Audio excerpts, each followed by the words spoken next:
And after the Oslo Service Centre, we walked past a new shop that I don't remember the name of, but they had like baby knits and a little bit of baby yarn. So it does count towards 10 yarn shops.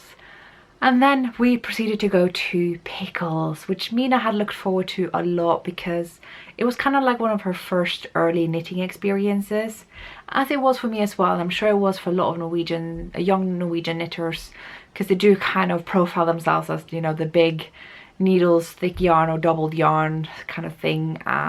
So it's very inviting for new knitters who want stuff done quicker. So we went to Pickles and we met some lovely people there. We met Julia of the Happy Knitting podcast. I didn't even realize she was going, but she was there and that was amazing. Actually later on as well, I also met Melanie of Braid and Thinker podcast, so got to meet them both, which was super nice. But anyway, just mentioning that before I forget, because then there was yarn.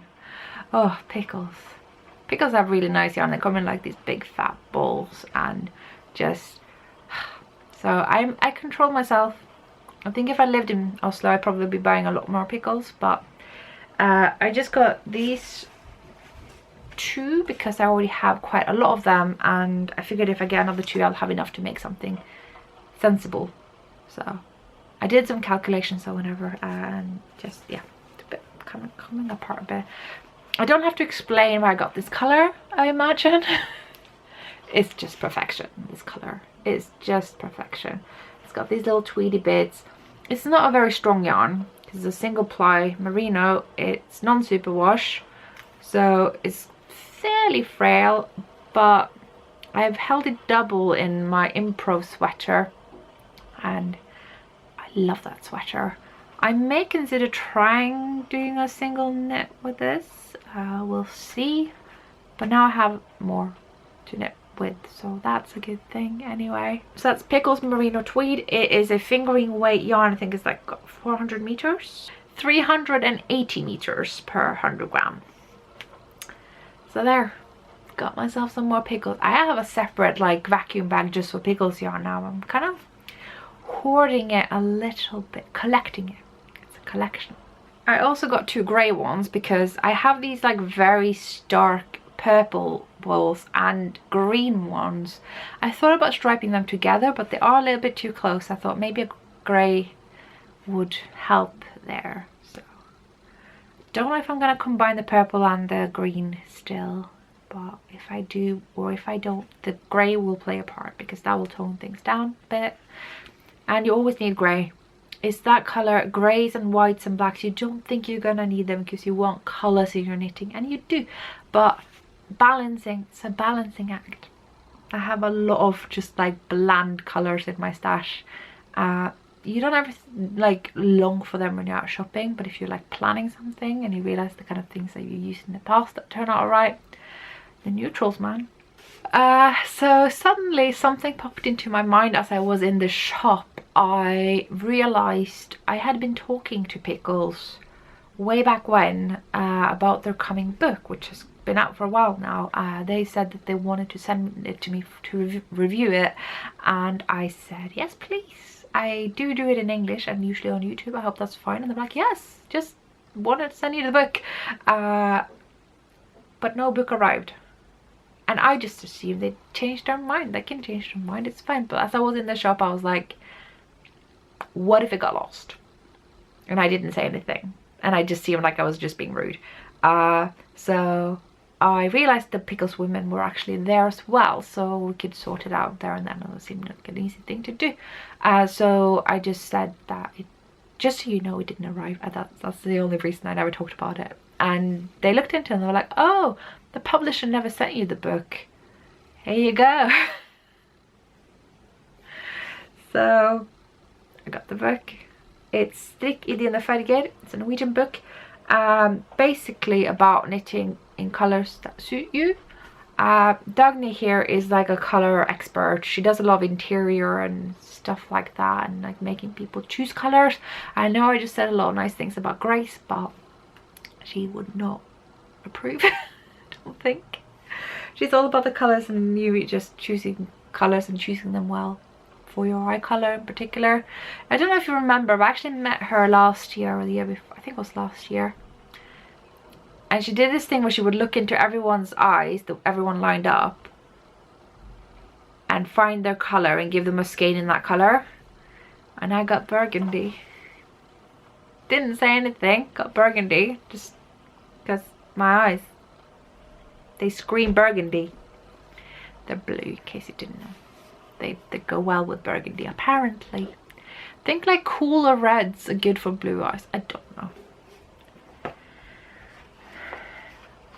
So I will be reviewing this book, right? I will, but I don't think this packed full episode is going to do it justice. I will review it in an episode where there's a little bit more time for me to do so. So I'll be talking about it later.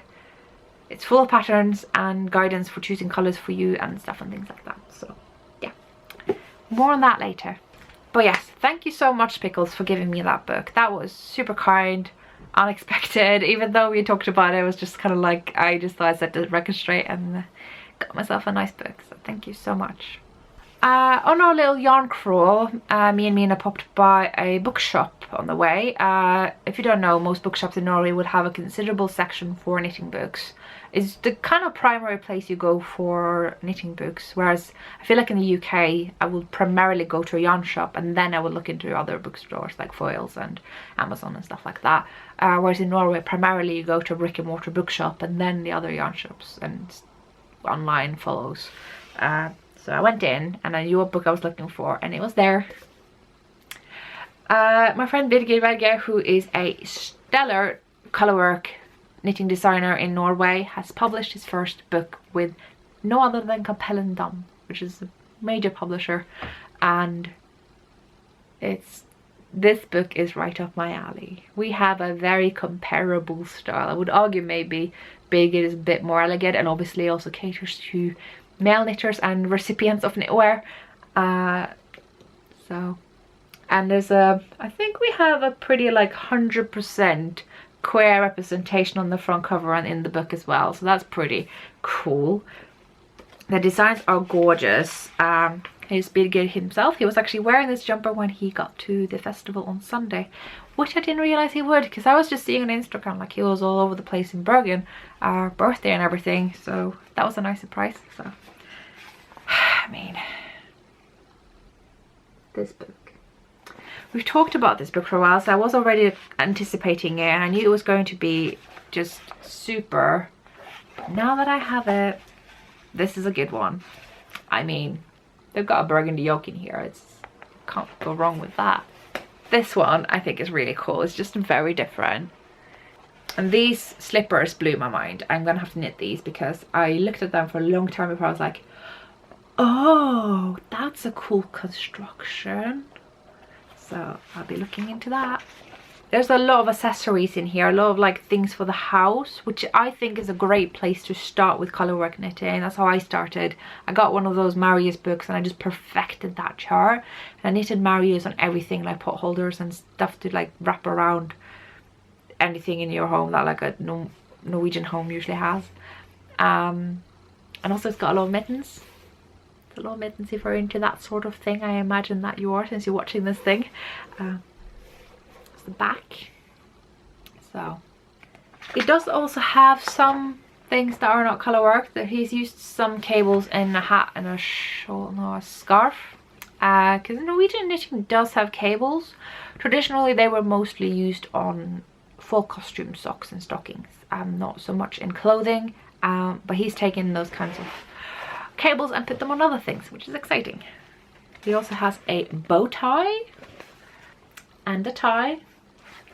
And there's a photo of all the socks that come in this book. So, just to give you an idea, and you should totally check out his Instagram. He's got gorgeous photos and like a ton of followers, and it's just like super Insta famous. So yeah, that's Birger and his new book that you can get in Norwegian bookshops, only in Norwegian. If you have issues with that and you think it should be translated, which I totally agree it should be, get in touch with Cappelen. This is the publisher. I don't know if that's how it works, but it certainly is better than telling me to translate it, because that's not what I do. So yeah, new book. Gonna try to make room for it in this very filled up knitting book library behind me here. There's no room for books, but we keep trying. So mine and Mina's yarn tour continued after Grünerløkka, the neighborhood in Oslo called Grünerløkka, and we went to Garntopia, which is a new yarn shop to me because it opened just after I had been to Oslo last year. It's really nice. They are like, it's just like one big petite knits altar, really. It's like they really seem to like her. So there's a lot of yarn there that you could use for her designs. There's a lot of silk mohair and the kind of yarns you would hold double with that. Lots of isager and filcolana, Rauma. Yeah, it's good stuff all around. I really like that shop. It's very big and it's a very nice area I've never been to. Lots of knitters in there all the time, seems like. Really pleased to have discovered it. I did control myself, but I think if I were to shop in there, I would buy like a whole like silk mohair and wool held double sweater quantity, which I knew I wouldn't have room for up front before the festival, so that's why I didn't. I did really like a lot of the yarn selection in there. So then we got back on the train into town for Husfriden, which is my favorite, probably, maybe. I had been there the day before to buy buttons, so I didn't buy anything there and then, but I was really pleased to be able to show Mina that shop. And we also went to Fru Kvist down the road, which is another really cool yarn shop. It's very different from the other ones. Like they do a lot of those House of Yarn kind of shops, which is a kind of a umbrella company in Norway that, well, outside of Norway now, that owns a lot of the yarns that you will find in Norway. I'm not overly excited about them, but you do find them a lot in Norway because they are like this big major company. And so we checked out that shop, which is lovely. They were so nice in that shop. They're so nice. And it's a lot of lovely books. They're not just knitting books, but like children's books, a little bit toys and trinkets and everything. It's just cute and quirky. And they got Lane and Pom Pom in there as well. So they're a little bit all over the place, but in a very nice, well curated way. I do like that shop. We were kind of done at this point, but yeah, we managed to go to one last yarn shop that I forgot the name of. It's one that has like mostly Norwegian yarn, but also a bit of Rowan. I'll put it here if I remember. But then we got on the bus to the festival grounds and we were so tired. I'm sorry, Mina, but yeah, we had a really good day. And so yeah, we made it to the festival and we aimed to be there a little bit early because I wanted to do some photography of my mitten club patterns. So they're going to look really cool in that whole setting. It's just a beautiful museum that the festival ground is on. That sentence was not right, but anyway, we'll continue. So we got basically kind of dibs on the whole festival. So we could go around there and look at stuff early on and basically buy whatever we wanted before the crowds came in. I don't know how I ended up in that lineup, but whatever, we were there. And I also I was kind of between stalls. I kind of joked that I was commuting in a way. Like I had one kind of pin suggesting I was on the knittography booth because she was doing a trunk show with my designs, which is so nice. Thank you so much, Patricia. Oh, it was so nice. I'll talk about that more. And I also got a pin from Nina Petrina, so I would be there and help them with things. I don't know how helpful I was, but you know, I signed the new book, the Instastrikk book. Wow, this is a lot. It's gonna be a long episode. Yeah, so I walked a lot back and forth, inside, outside, because a lot of the market was outside, and it was lovely when it wasn't raining. But what can you do? You can't control the weather. So it was nice, even though it was raining, I should say. And yeah, you walked all over the place and looked at a lot of stuff, and I got so many hugs just that first hour. So many hugs and lovely people I hadn't met before, people I met again. I was on such a high. I just spoiled rotten, just keeping on meeting people who are just so lovely. This the knitting community. I'm still not quite over that high, in case you can't tell. It was just nice. The word nice, don't underestimate the word nice. It was big, bold, capital letters nice. Just when you go to a lot of yarn shops, there's a lot of people you start recognizing over and over again, even for someone like me who doesn't really recognize people, because I don't have like face blindness, but it's something along those lines. It's kind of embarrassing. Literally, I've just had 1 week a couple of weeks ago. I looked at people I was expecting to see in the place I was expecting to see them, and I just looked at them and I'm like, oh, they look like that person. Oh, who knows?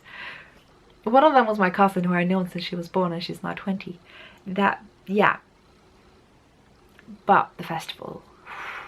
So I went straight ahead to everything and was completely prepared to shop till I dropped, but of course I was spoiled rotten. And I just think back to when I started podcasting, and I thought like, oh, look at all these people getting lots of freebies and stuff and things, and then I realized starting this, like, that's not how it is actually. But then there is this like one day where people throw skeins after you, and I'm just kind of in awe and gratitude, and the very least thing I can do is to showcase that yarn on here. But I'm also hoping to make designs of it and spread the word about these amazing things that I wholeheartedly would recommend and I love. So just for transparency, I will be mentioning very clearly when I was given something and when I bought something. But there is nothing that I came away with this weekend that I wouldn't have literally sold a kidney for. So anyway, I'm sorry. I'm not sorry. Let's just start with these babes. You know I love this company. If you've missed that, I don't know where you've been. g-uld is a yarn company in Denmark that are quite possibly one of my favorites. So we go back. I first saw them last Oslo Strikkefestival, so that was the year before last, because they skipped last year. I hope that won't happen again. I can't be without them, the festival. So I saw their yarn kind of behind a big crowd of people who wanted all of it. I finally made it there, and I saw this beautiful burgundy skein that I now have behind me up here somewhere. It's there. Can't see it. Oh, it's burgundy. There were two, but one person snagged it right in front of me, and I'll never forget. And we've since become very good friends, and she now lives in London, and we're still talking about it. It's fine. She did actually make some very lovely mittens with the yarn. I don't remember if they were my design, but they may actually have been. I think they were. She's forgiven. You're forgiven, Katrina. It's fine. It's fine. I made up for it. So that was when it started, and I've since met them in Edinburgh this year, and I know them through Maya of Knit with Attitude as well, because she also stocks some of the yarn now. And I'm really hoping to go see them in Denmark at some point. We're just kind of looking for our schedules to clear so that we can make it happen, because I know some people who have gone, and it's just amazing. So girl, thank you so much. You guys are just ridiculously generous. It's just unnecessary. Okay, whoa, I'm dropping skeins. This is bad. Where do we begin? So I was like, I will make a design with this, honestly. And they were like, it's fine, no strings attached. I'm like, no, really, this is amazing. I literally just got to pick and choose here, and the amount and everything. It's got 4 of this just ridiculous color here. 4. This color is perfect. Everyone's just rolling their eyes now and just like, yes, we know, Ellie, we know you like this sort of plum burgundy. This is a big range of burgundy in here. Okay, this is as far close to purple as we get. It's probably more purple. I don't know. It's gorgeous. You just have a think for a bit. This is plant dyed on natural wool, like non-superwash, which is a lot harder to dye in some sense. They take dye differently, harder to get saturated. Plant dyed. A lot of it. They had a lot of it. They ran out like 2 years ago because they were so freaking popular there.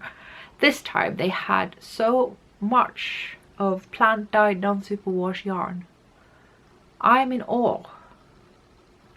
It is just, yeah. So okay, hang on. Bit of specs for the nerdy ones. I love that the gauge is 24 stitches to 10 centimeters. That's my favorite gauge. Yes, I have a favorite gauge. Shut up. there we have it. 100% New Zealand lamb's wool, 100 grams, 450 meters. There's a pretty true to light fingering weight here, I would say. Yep, fingering weight. So I was like, this is going to need a contrast skein because I will be having to make some color work with this. So I got this as well. I think I already have this behind me up there somewhere. Doesn't hurt to have another one. So if I decide to do just the yoke or something, this will be enough. If I do a full-on something, I have two. So that's really cool. So keep your eyes peeled for some design in the future. This is one of those things that we'll get so precious about. I'm gonna be like scared to design with it, but it will happen. Oh, and the undyed one is just so squishy. It's just not as tightly kind of, I don't know, it's floppy. Okay. So you can feel the fiber a bit more on this one and just kind of it is ridiculous just how much I love this stuff. I just have no complaints. It's not like, oh, it's just a little bit too slick, it's a little bit too soft or too, no, this is perfect. This is just right. Love me some New Zealand lamb's wool and these colors, and just Dagny, do you approve? Are these my colors? Say yes. I don't have time to gush this much. We have so much to get through and we are probably like 3 hours in already. Okay, I got another 2 skeins. This was like when things got ridiculous. I'm like, this is, I've got a lot now, thank you. No, 1, 2. So this is the new yarn. I think this will be available at Knit with Attitude in London, and they do ship internationally. Well, g-uld may be doing that as well, but if you're in London or in the UK, you may want to know, so I'm just telling you. Number 4. This is soft and nice and all things good. It is 75% Falkland merino, 25% Gotland wool, 650 grams per 100 grams. So this is a light fingering weight. Actually, it does say so.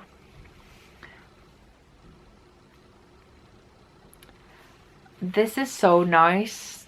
They had other colors, but I was like, you know what? Great. It is so nice. I wanted to get another 3 because there was this garment there on display that was, this yarn held double, and it just was so nice. This like jacket kind of wrapper out, I don't know. It was, I'm not gonna go to Knit with Attitude and get another 3, but I might. But I might see if I can design a shawl with this. It would be a very nice shawl yarn. It's very fine. I do like to use fine yarn with very big needles. I'm not sure I'm gonna go that big, so maybe instead of a 6.5, I might go like a 5 or something. It's nice garter lace, something, I don't know. I did see a lot of people in the museum wearing, you know, their work costumes with like knitted shawls and stuff as part of their attire, and I was really inspired. The thing about like these traditional Scandinavian shawls is that a lot of them are really simple, mainly just garter and a couple of eyelets, and I'm like feeling a little bit like designer imposter syndrome. Like I can't be designing something that simple and charge for it. So I'm like, I'm probably gonna overcomplicate it, that's what I'm trying to say. But I'm looking forward to make this into a shawl. At least that's the plan. It's really nice that they said that I didn't have to design with it, but I really do want to. So it's nice that there's no pressure. In case I see another pattern I want to do, I will do that, and I can tell you how this yarn is working up anyway. But I'm feeling the designer bug. I've had that a lot lately, as you can maybe tell, you know. Do you remember when I talked about this last year? It feels like this episode's gone on forever. I do also want to take a moment to talk about the knittography booth. I was right next to g-uld. Patricia of Knittography, she has a YouTube channel. She's not posted a lot there lately, but she is on Instagram as both Knittography and P for Chen, because her name is Patricia Fortune. Just, yeah. And she just asked me to do a trunk show with my patterns. I'm like, okay, that's awfully nice. I don't really see how that benefits anyone but me, but thank you. So she had like all my mittens and socks there that I sent her in the mail earlier. She did that in Trondheim as well on the TRD festival. Oh, battery died there. So yeah, she did have my designs on show, on display at the TRD festival as well. And it was just really cool to like be standing there and just representing, you know, Skeindeer me, and be behind that like display of my patterns and people coming up to them, looking at them and saying how nice they were. And I'm like, thank you. Don't judge that I haven't woven in the ends yet, but thank you. It was just really nice just to see people engaging with my designs in person like that. I don't get that. I'm online with people like. Can you tell I've had a really good weekend? Oh, it's so good. Thank you, Patricia. Thank you for doing that trunk show. There were Borneo designs there as well. I like to think I didn't fade in comparison, but it's very nice to be side by side with her designs.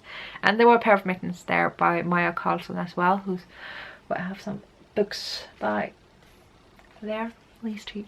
She was also there. I got to meet her on Sunday, and that was really nice to see her again. We had a bit of a rant about sizing and designing. That was just a good day to start off the day, you know. But I want to tell you about some of the other yarns that I got at the festival. This I purchased with my own money because I just lost it when I saw it. That's my excuse and I'm sticking to it. Where is it? Where did I put it? It's here. I'm just going to show you the logo and you will see why this is kind of my thing. Can you read? You can read. Selbu Spinneri. They have yarn. That's what they do. They're Spinneri, right? You know what that means. From Selbu. They used to be based in Selbu. Now they're based in Krabi, which is now actually part of Trondheim. They didn't used to be, but they are not. Politics, whatever. And they even have the date of when they made it. 1st of April 2019. So this has 360 meters per 100 grams, but they come in 50 grams, so I'm imagining 180 meters, so that's the same meters as Navia Duo. Actually, I imagine this will behave a lot like Finull. It does feel a bit different. I think there are different breeds. All products, this is cool. All our production from unwashed wool from the sheep to the finished product is 100% Norwegian and happens in our like facilities in Krabi. That is rare. Most, unless I misunderstood this, but like most yarn companies and spinners in Norway will export their yarn temporarily to have them washed, usually in the UK, to have the fiber washed, because you need like really big things to wash the wool, and they don't have that in Norway, but these guys do it themselves. I'm like, yes, local production, support them. I'm already like lobbying for these to be sold by some international yarn shops online, because I do love this yarn, and I think they really do want to be more accessible internationally. They aren't currently, so they told me to email them and remind them to translate their website. This was their words, not mine. They wanted to translate to English. So I said, I can tell my audience to do that as well. So if you politely tell them you would love for their website to be in English and the yarns to be maybe more available to you where you live, try. See if they want to do that. See if, you know, if it helps that they can see that people are interested in this kind of stuff, because this is perfect mitten yarn. Spoiler, the last mitten pair of the collection is coming. The Mitten Club is in their yarn. I got their yarn last year. That's their cruise yarn, which is similar to this. I don't know what the difference is actually. I used that for the last pair. Of course you can just use Finull, but I used it. It's nice. I like it. This mitten yarn, it's just pure undyed sheepy wool. I think Stephen West did this as well. I just showed him. Yeah, anyway, digression. A lot of people have sniffed this stuff, that's what I'm trying to say. So Selbu yarn, just let them know if you're interested, basically. I love this stuff. I look forward to knit with it. I'm not sure what I'm going to do, but I'm thinking, you know, just because I'm not going to do another Selbu club, there may be designs in the very distant futures that will still be using Selbu yarns. I haven't made a plan, is what I'm trying to say, but I do love that yarn and I'm so excited to have it. And I am also very proud that I didn't buy more from them there, because it's not often I get to see their yarn in person like that. So I'm just really pleased they're at the festival. So big round of applause to the festival as well for having them vend there. That was cool. So another vendor who was there, who I've never met in person, but we have talked, and I've talked a lot about her to you guys. You can see her rucksack behind me, which I always use. I have her shoulder bag somewhere over there. I have a Ziploc bag that came with the shoulder bag. Plystre. Yes, that is how you pronounce it. You don't have to say Plystre, but at least say Plystre. I can't deal with all this Plystre around. I just can't. Plystre, what have you. She was at the festival. So her name is Varuna, and she was, yeah, selling her bags that she has, you know, spread around the world. It is amazing what she has achieved. And it was lovely to see her in person. And I could not buy this bag because look at that colour. So, yeah, this is her logo. I haven't taken off because I haven't really used the bag yet. So hopefully that's what you need to know. And yeah, so this is similar to the bag that the rucksack comes with. That comes with a matching one in grey. So I needed one in this colour. I am not lacking in project bags, so fairly happy to say this was the only project bag I got there, which was hard because Buku, I don't know how to pronounce Buku, was there from Canada. I was strong and I didn't get anything, but oh, did I want to. That's like my biggest purchase regret there, that I didn't get hers. But lots of other people did, and her bags were gorgeous. But I got a Plystre bag and I got to meet her, and that was really good. So that's really all I have to say. They're good bags. I like them. But as you can tell, it's just a bit of bulk here because there's stuff on the inside too.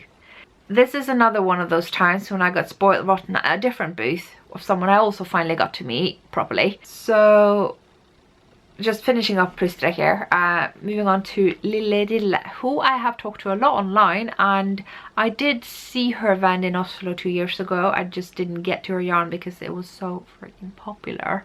So many people wanted her yarn and I don't blame them.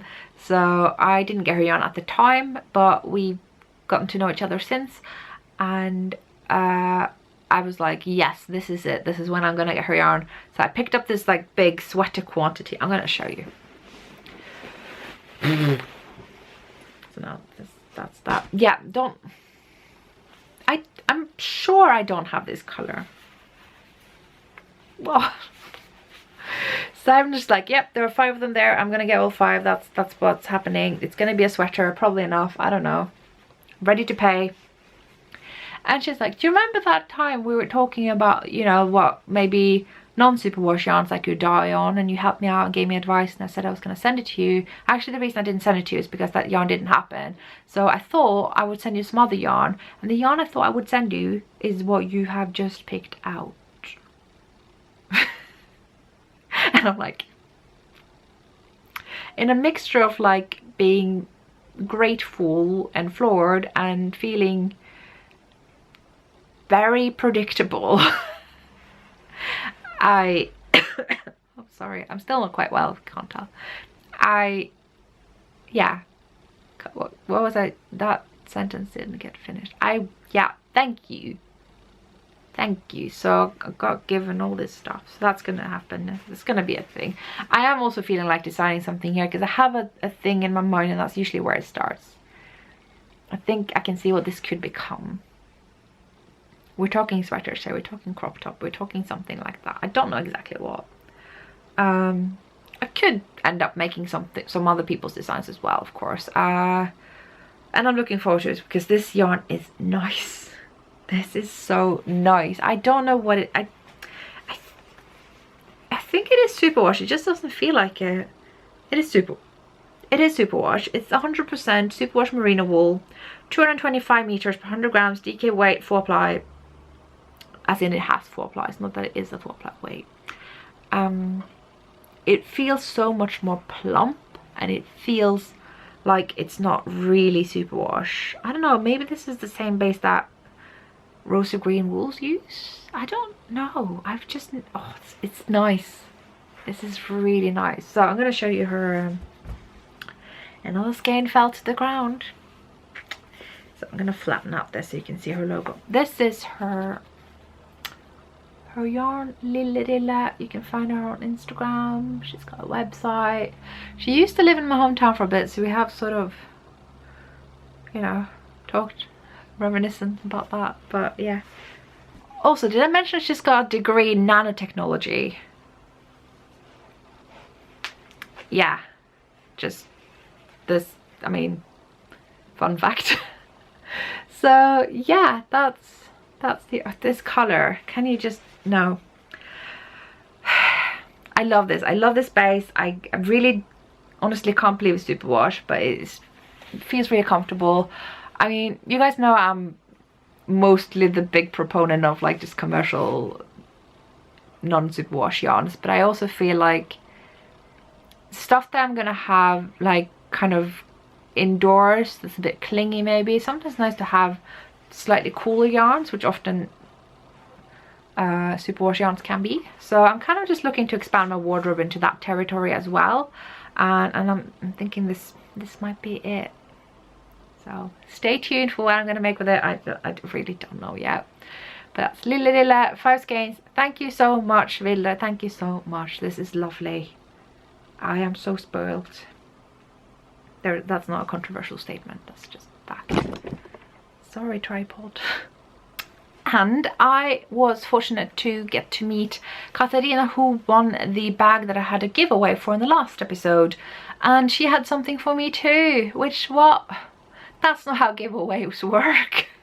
But thank you so much. This yarn, Portuguese yarn, because she's a Portuguese woman living in Norway. So I got Portuguese yarn from her. You already know this yarn if you watched this podcast before. This is Mondim by Retrosaria, and it's beautiful kind of cream and burgundy mishmash. Thank you. There's 100 grams in this bullet. It's like, and she got me this other Portuguese yarn which I have never even heard of. This is Victoria, which is, yeah, Portuguese. 184 meters per 46 grams. It usually is 200 per 50, but it's just a slightly lighter cake, this one. So that's that yarn. So I'm thinking these go together. Maybe I'm nuts, but yeah, I'm really intrigued by Portuguese yarn. It's just not like what you think about as a yarn country, but I don't see why not, and they seem to have a lot of good stuff. So thank you so much, Katarina. That was really nice. So yeah, you can see why I felt quite spoiled at this show. Here I'm coming in, you know, ready to just burn all my money, and then just people are so nice. Anyway, so it was at this point that I was actually feeling very good. I didn't actually spend that much after this. I controlled myself. I did get another 2 skein from g-uld that I bought from them for my friend Christy, who I was staying with because she was having me stay there. It was kind of fun. She was a little bit hungover on the last day of the festival on Sunday. She didn't go there, she went on her birthday. And when I got back there, when she was out for a bit, you know, she'd spent the whole day inside just getting well, and all I could see was yellow fluff everywhere and the skein that had been balled up. I'm not sure how she's done it without Swift or anything, but that's what she did that day. It was kind of comical. But yeah, I'm just in awe of the whole festival. King Fiber were there, Stephen and Penelope, Pom Pom. Big names, really big names. Telespin from Norway, I do love them. Garn Sud. And guys, I just want to take a little bit of a moment here with Garn Sud. I didn't actually get their yarn this time. I do have 4.5 skein. I do have this one, which is, I did the sock design in that these babes I have already designed in their yarn before, and I might do a Vertices Unite in the yarn I have left, because there's a Norwegian podcast, Ingvild and Kristin, who have a knit along for Vertices Unite, so I might do another one. Whatever, this is a love digression. The reason I'm talking about Garn Sud, although I didn't buy any of theirs this time around, is that I would encourage you to do so if you can, if you want to, if that's your wheelhouse. Because they are, in addition to being a yarn dyeing company, they are a integration project of employment and language teaching for immigrant women in Norway. And they did receive government funding because for this work, but they are now going to lose that funding. And I have a lot of things to say about that and that government, but we're just gonna leave that out of here. And what I want to say is, if you want to support Garnsud, yes, that's a good thing. That's basically what I want to say. If you want to support them, buy their yarn. Essentially, you can get them from them. You can get from Knit with Attitude. I think Stephen and Penelope are selling it now. It's a shame that they're no longer receiving government funding for the amazing work that they do with just what I just said. So just want to give them a big shout out here. They are amazing. They do amazing work, and it was really good to see them again. Yeah. Oh, it was just a good show. I can't possibly list everyone who was there. I did get their magazine, Oslo Strikkefestival, the magazine. I do wish I had this one before the festival, because it's a magazine all about the festival. It's really good. It has patterns in the end. There's a couple of patterns in here, like this top. I am like this close to casting that on right here, right now. Yeah. And this sweater. And there's Sana. Hi, Sana. We hang out a lot. Mittens, and there she is again. These are by Lyle, actually, of 5 bits. So it's just a lot of people in here who I know, and I'm just like, oh, oh. Oh, do you know this one? Who's that? It's not me, but it's my design. Focus. Yeah, Nina was teaching pattern photography, and she did do the photography of that one. So, and that's Elizabeth, who's the model, who I also got to meet because they were vending at the Nina Bettina booth, where I was kind of sort of vending, though having no clue what anything cost and how to charge for it. I was there, just don't know what I was doing. But thank you so much for letting me, though. It was fun. I enjoyed it. Hope other people did too. Oh, and Jennifer Stangos was there, but I missed her again. Like, I saw her in like the corner of my eye, and I'm like, the same thing happened in Edinburgh, and then maybe one day I will, you know, give her an awkward wave. Like, just, I don't know, I'm just awkward. Also, that whole magazine has a special about Anniken Sibben Bøhn, who I can talk about forever. Just this first ever Norwegian knitting book. Should devote a whole episode to that one. It's just formed Norwegian knitting. Like, it already talks about what is Norwegian knitting, and then just like moves it. It's just like such a starting point in many ways, but it wasn't, because it just wrote about whatever already existed. It's that book. Anyway, I got the magazine for the festival. That's what I'm trying to say. It's been in my bag, so it's looking a bit rough, but I am glad I have it. I do wish I had it just before the festival. It would be cool to read up on it and read up about all the courses and classes up front, which I could do online, and I could have signed up for stuff. I'm not organized.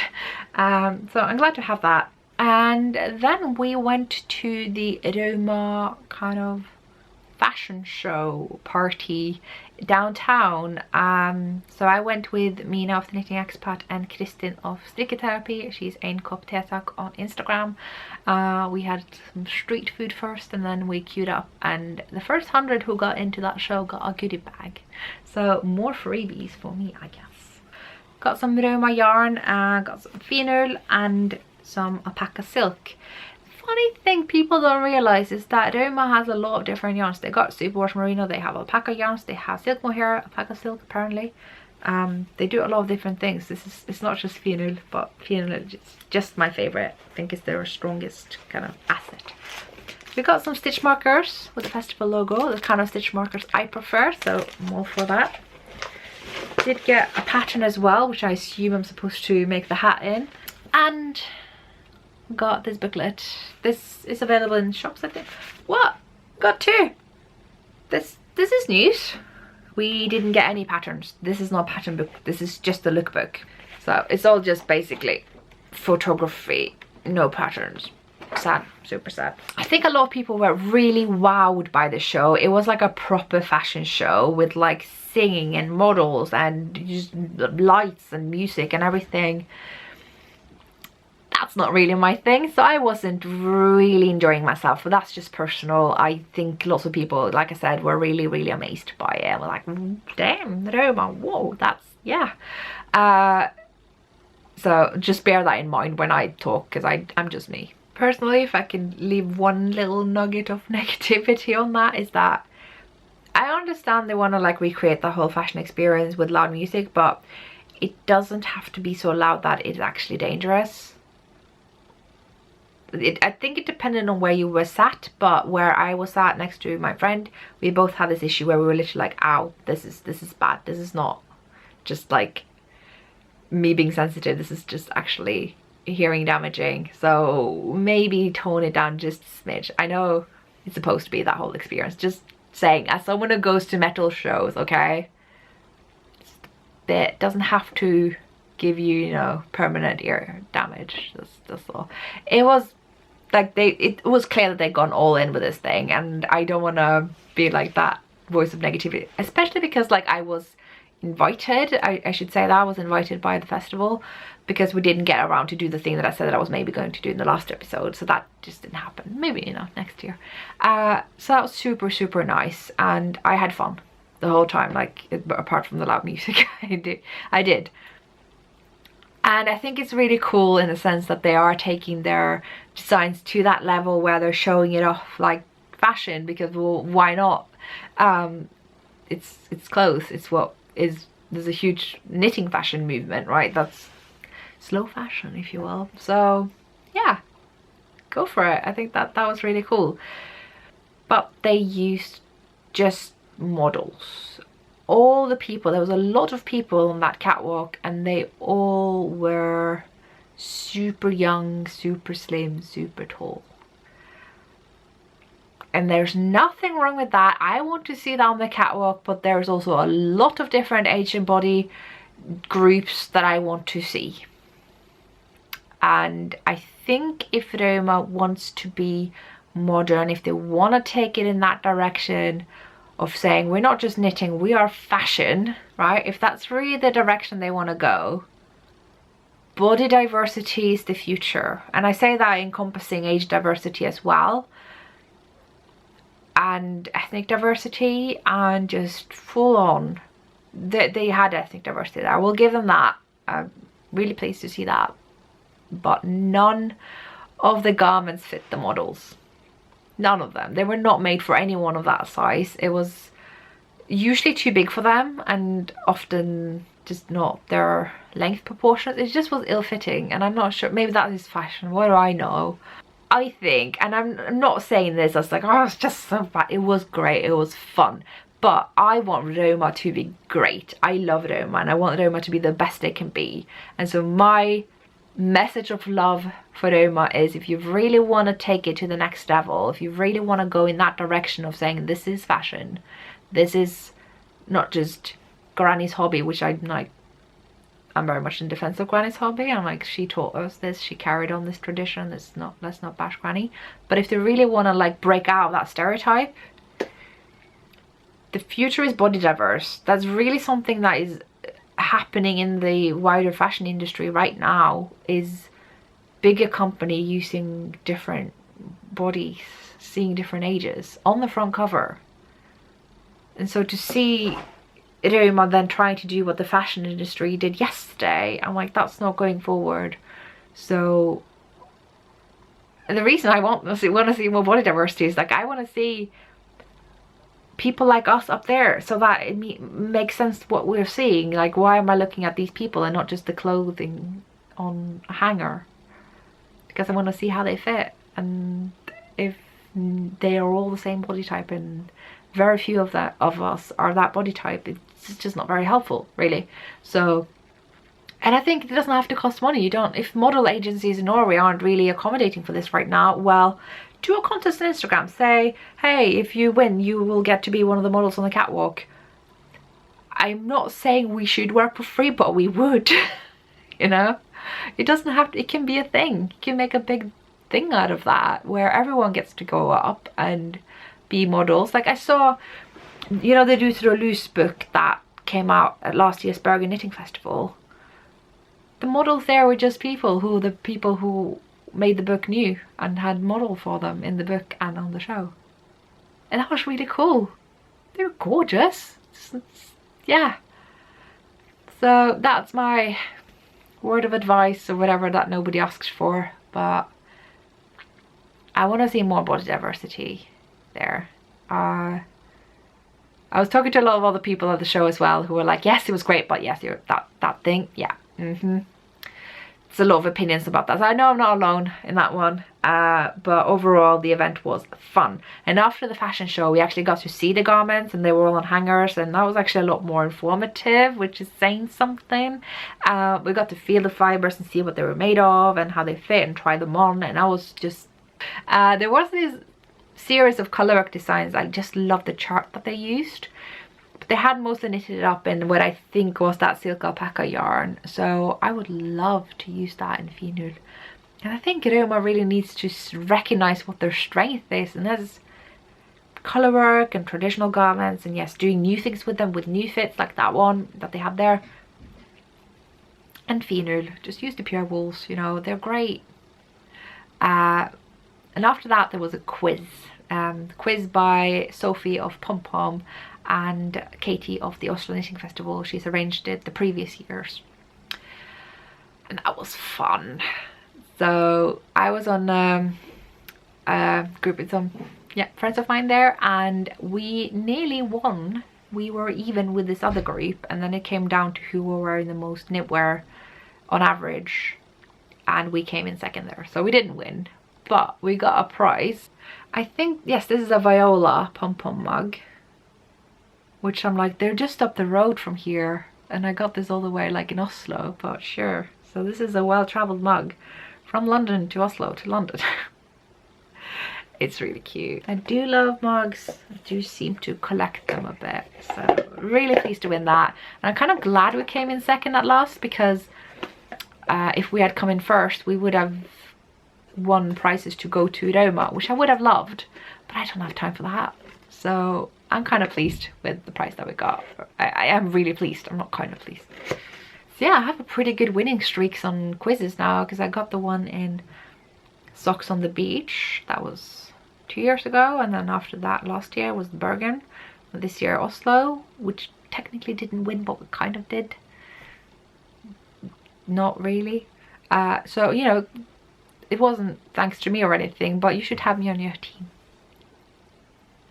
So yeah, that all happened on Saturday. It was so much fun. I was actually really sort of debating whether to leave before the quiz because I was really tired, but I'm so glad I stayed. That was fun. And then there was Sunday, and I realized all I have left to buy is Rauma Finull, the new colors. So we're finally going to talk about that. I am obsessed. I have a lot of Rauma totes now, so I think that may be part of the prices coming up. So, okay, I got 3 of this lovely heathered light blue. So basically the new thing about the new colors is that they have dyed them on their heathered yarns. I imagine that is the yarn I used on Isbre, I'm not sure on that, but they have done a lot of heathered grays, the natural grays, and they're really soft. And now they started dyeing on them and they feel amazing. So I got 3 of the light blues, I got 8 of this green. I mean, just this. But my favorite, I got 10. I think I said 8, but I also said 10 before I said 8, so I don't blame her for giving me. I got a lot, and it was also heavily reduced. I should add that. So I am, yeah, slightly preoccupied with the new Finull colors. I'm gonna have to get a shade card for the new colors. Apparently they come on a separate shade card, so I don't have to like change up the one I have on my wall right now. Do love my shade cards. So yeah, they're just beautiful. I really hope they will be available in the Woolly Thistle in America and Isolda's shop in Europe, so that we can all enjoy them, because they're just so nice. So I think that is all my, no, it's not all my acquisitions.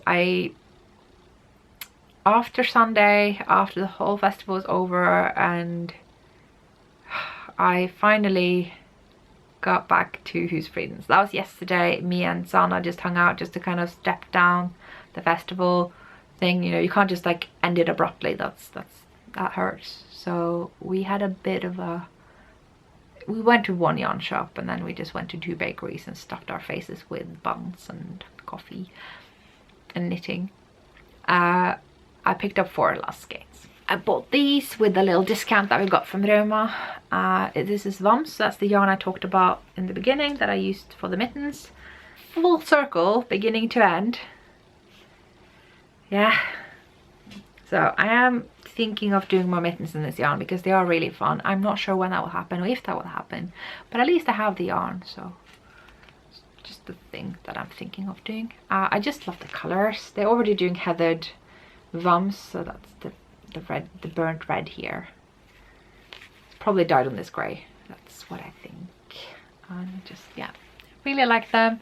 Don't know what's gonna happen with them, but that was just the last little thing I had to do. And also when me and Sana were there, we ran into, or she ran into us, she found us Venkidual of this masterpiece here. She's one of my favorite designers from Norway, so that was really nice. We got to have a last chat with her.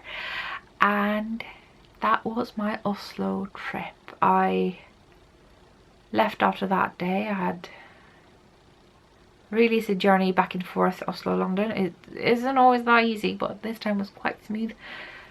And I'm here, and this is all I've done so far.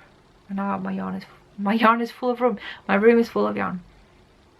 Wow. So if I'm gonna kind of review the festival, as it were, thumbs up. This is the best Oslo Knitting Festival yet. I say having been to 2, but I talked to people who have been to all of them and they were like, this is the best one. Yeah. I think one really good thing they did that was quite obvious is moving the market outside. So they only had the ground floor market inside and then the rest were outside in the yard. Yes, it was raining and that was pretty dire, but they can't control the weather, and that's just the one thing that's just gonna happen. I think it's also a bit of a dilemma for them because if they had it in the summer with less chance of rain, it's the tourist season and that museum gets packed full of tourists. They can't close it off for them. So I think they found a nice sweet spot where there were some tourists and some rain, but not that much and not that little. So, you know, it's just how it is. I think they did the best they could with it and it was really good. So good. If I'm gonna make like a suggestion for how it could be better, make it not rain. No, I'm joking. I would like to see a slightly bigger market with the focus on Norwegian vendors. I think they had a really cool international marketplace this time, but people do come to Norway to a Norwegian knitting festival to see the Norwegian products. I think we all enjoyed, and people in Oslo, you know, enjoy having someone like Stephen West coming over and Boku designs bags, King Fiber, however you say that. Of course, it's a lot about who comes to Norway, to Norwegians. That is exciting for those living there, but also the people coming to there from abroad wants to see Norwegian thing, and there's a fine balance there, and I think they did really pay attention to that balance. But I also do think that now that the market is outside, there is room for a couple of more stands, and it would have been nice to see some of those big Norwegian festival vendors who weren't at this festival but have been at other ones. I'm thinking of a couple of ones in particular, but I'm not gonna name anyone depending on whether they even want to be there or not. I think that would be really cool. I would like to see there's like maybe 5 more stalls or something that were maybe Oslo based or Norway based yarn dyers or designers or trinket makers or what have you. That would, I think, just kind of a next step. It was really good though, so that's like a nitpicky kind of thing. All in all, I think that worked out really well, and I could just highly recommend it, even just for the location. I mean, it's at the Folk Museum, so you get so much space. You can just like retreat into the yards, like where all the museum buildings, and it's just really good. It's just an experience, so we'll go again for sure. That's all I have for you guys today. Don't forget about the Mitten Club if you want to join, and that's the wrap. So thank you all so much for watching, and I will see you guys next time. Bye.